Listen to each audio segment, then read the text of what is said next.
ರಾಜ್ಯದ ರಾಜಧಾನಿ ಬೆಂಗಳೂರಿನ ಕೆಆರ್ಪುರದಲ್ಲಿ ರಾಷ್ಟ್ರ ಲಾಂಛನ ಹೊಂದಿರುವ ಶಿಲಾಫಲಕವೇ ನಿರ್ಲಕ್ಷ್ಯದ ಸಂಕೇತವಾಗಿ ಮಾರ್ಪಟ್ಟಿದೆ.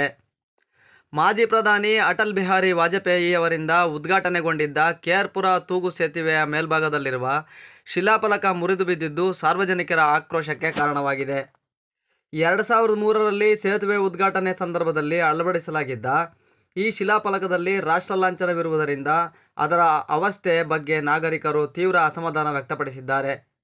ಹಲವು ತಿಂಗಳಿಂದ ಶಿಲಾಫಲಕ ಇದೇ ಸ್ಥಿತಿಯಲ್ಲಿ ಇದ್ದರೂ ಸಂಬಂಧಪಟ್ಟ ಅಧಿಕಾರಿಗಳು ಯಾವುದೇ ಸೂಕ್ತ ಕ್ರಮ ಕೈಗೊಂಡಿಲ್ಲ ಎಂಬ ಆರೋಪ ಕೇಳಿಬಂದಿದೆ.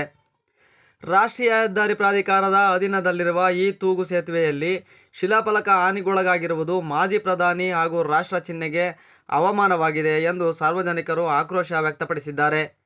ತಕ್ಷಣ ಶಿಲಾಫಲಕವನ್ನು ದುರಸ್ತಿ ಮಾಡಿ ಗೌರವ ಕಾಪಾಡಬೇಕೆಂದು ಸ್ಥಳೀಯರು ಆಗ್ರಹಿಸಿದ್ದಾರೆ. Bureau report, focus Tumakuru.